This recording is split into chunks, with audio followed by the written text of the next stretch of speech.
Dhaka college সন্ত্রাস আর বাকি সব প্রতিষ্ঠান ধোয়া তুলসীর পাতা। আর যদি মানুষ হওয়ার প্রশ্ন ওঠে তাহলেই তারা বলে চান্স পেয়ে দেখাও। ঢাকা কলেজের ছাত্ররা যদি স্কেল নিয়েও রাস্তা দিয়ে হাঁটে, মানুষ মনে করে লাঠি নিয়ে রাস্তা দিয়ে যাচ্ছে, হয়তোবা কোথাও মারামারি করবে অথবা মারামারি আছে। ঢাকা কলেজের 5 থেকে 10 জন ছাত্র যদি একসঙ্গে হয়ে দাঁড়ায়, মানুষ ভাবে তারা হয়তোবা কোনো মারামারির প্ল্যানিং করতেছে। ঢাকা কলেজের 5 থেকে 10 জন স্টুডেন্ট যদি একসঙ্গে বসে গ্রুপ স্টাডিও করে, খাতা কলম নিয়ে যদি গ্রুপ স্টাডিও করে, তবু মানুষ বলে মারামারি শখ কষতেছে, কেমন করে কি করতে হবে তা লিখতেছে। এটাই কি ঢাকা কলেজ? ক্লাসে সময়ের স্বল্পতার জন্য ইন্টারের স্টুডেন্ট অথবা অনার্সের স্টুডেন্ট কেউ যদি একটু দ্রুত হাঁটে অথবা দৌড়ে যায়, তাহলে মানুষ ভাবে হয়তোবা মারামারি আছে, কোনো মারামারির জন্য তারা দৌড়ে যাচ্ছে। নিরাপদ সড়ক আন্দোলন এবং হাফপাসের জন্য এই ঢাকা কলেজই সর্বপ্রথম এগিয়ে এসে সবচেয়ে ভালো এবং সবচেয়ে কার্যকরী ভূমিকা পালন করেছিল ঢাকা কলেজ, যার কারণে পুরো ঢাকা শহরের স্টুডেন্ট বর্তমান সুবিধা ভোগ করছে। তবু তাদেরকে ট্যাগ দেয় সন্ত্রাস বলে। আমরা বাসায় যাই, কেউ যদি জিজ্ঞেস করে কোথায় পড়াশোনা করো, ঢাকা কলেজে পড়াশোনা করি, ও ঢাকা কলেজের স্টুডেন্টরা কি সেই মারামারি করে? আমরা সেই সন্ত্রাস ভাই, আমরা সেই মারামারি করি ঢাকা কলেজের স্টুডেন্ট। ঢাকা কলেজ এতটা খারাপ, তবু আমার ঢাকা কলেজে প্রায় 3 বছর হতে যাচ্ছে। এই 3 বছরে ঢাকা কলেজের স্টুডেন্ট কাউকে ধরে বেধড়ক পিটান দেয় নাই, কোনো লাশ পড়ে নাই, তবু ঢাকা কলেজ খারাপ। ঢাকা কলেজ এত সন্ত্রাস, পুরো বাংলাদেশ সন্ত্রাসী একটা কলেজ, তবু আমি লাশ দেখি নাই। বাট ট্যাগটা আমাদেরই। অন্যান্য কলেজ ধোয়া তুলসীর পাতা। আজকে বুয়েটে লাশ পড়ে, আজকে ঢাকা ইউনিভার্সিটিতে লাশ পড়ে, কিন্তু তারা ধোয়া তুলসীর পাতা। সন্ত্রাসকে ঢাকা কলেজ, সন্ত্রাস ঢাকা কলেজ।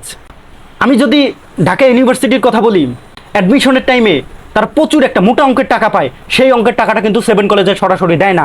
এই অঙ্কের টাকাটা ঢাবি কিন্তু তাদের ব্যাংকে রাখার যে সুদটা হয়, এটা কি আমরা নেই না ঢাবি নেয়?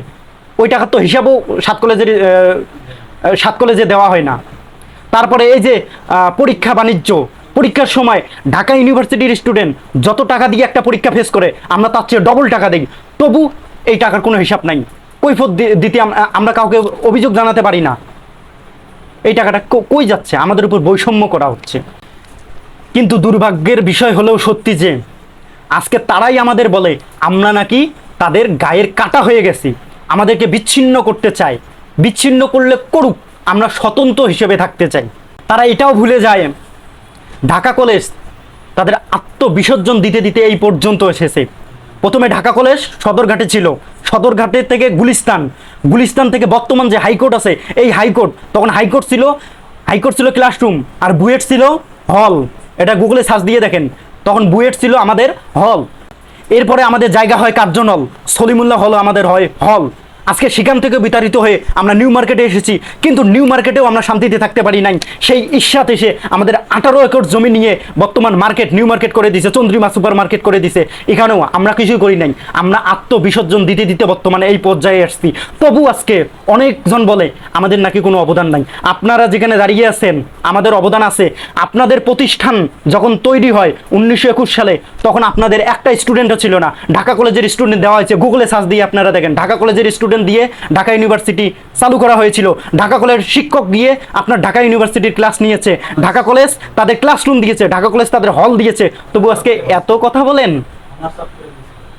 এই ঢাকা কলেজ ঢাকা ইউনিভার্সিটি যাতে সঠিকভাবে পরিচালিত হয়, সেই জন্য অনার্স অফ করে দিয়েছে ঢাকা কলেজ, শুধুমাত্র ঢাকা ইউনিভার্সিটির জন্য। যখন ঢাকা ইউনিভার্সিটি প্রতিষ্ঠিত হয়, তখন ঢাকা ইউনিভার্সিটিতে কেউ ভর্তি হয়নি, সবাই ঢাকা কলেজে এসে ভর্তি হয়েছে। কিন্তু যখন দেখছে ঢাকা ইউনিভার্সিটিতে কেউ ভর্তি হচ্ছে না, তখন ঢাকা কলেজে অনার্স অফ করে দেয়। অফ করে দিয়ে সব স্টুডেন্টদের ট্রান্সফার করে ঢাকা ইউনিভার্সিটিতে নিয়ে যায়। স্টুডেন্টদের মর্জিতে এটা দেওয়া হয় নাই যে তোমরা চাইলে ঢাকা ইউনিভার্সিটিতে ভর্তি হতে পারো অথবা অন্য কোনো কলেজে গিয়ে ভর্তি হতে পারো। তাদেরকে ট্রান্সফার করে ঢাকা ইউনিভার্সিটিতে আনা হয়েছে। তবু আপনারা বলেন আমরা আত্মবিসর্জন দেই নাই, তবু আপনারা বলেন আমরা সন্ত্রাসী কার্যক্রম করে থাকি। কই ঢাকা কলেজে তো একটা লাশ পড়ে না কেন? বারবার নামধারী প্রতিষ্ঠানে এত লাশ পড়ে। তবে হ্যাঁ, এই সমস্ত প্রতিষ্ঠানে ভর্তি হতে গেলে মেধা ছাড়া কেউ ভর্তি হতে পারে না। মেধা আছে বলেই ওই প্রতিষ্ঠানে ভর্তি হতে পেরেছে। তবে মুষ্টিমেয় এই 100 জনের মধ্যে 2-3 জনের কারণে পুরো প্রতিষ্ঠান তার মান সম্মান ডুবে যায়।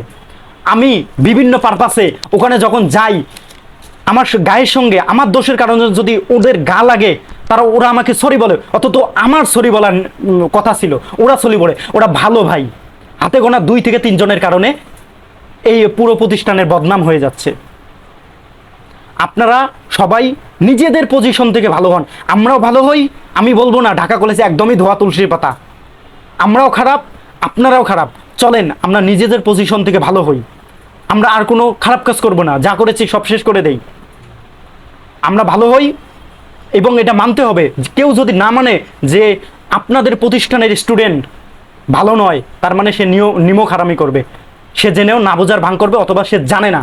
অবশ্যই আপনারা বুদ্ধিমান, আপনারা মেধাবী, আপনাদের দেশের ভালো ভালো স্টুডেন্ট আপনাদের প্রতিষ্ঠানেই পড়ে, এটা যে অস্বীকার করবে সে জানে না। ধন্যবাদ সবাইকে, অনেক কিছু বললাম, কিছু ভুল বলে থাকলে সবাই আমাকে ক্ষমা করে দিবেন, ক্ষমা সুন্দর দৃষ্টিতে দেখবেন। আসসালামু আলাইকুম, আবার দেখা হবে অন্য কোনো ভিডিওতে। থ্যাংক ইউ সবাইকে।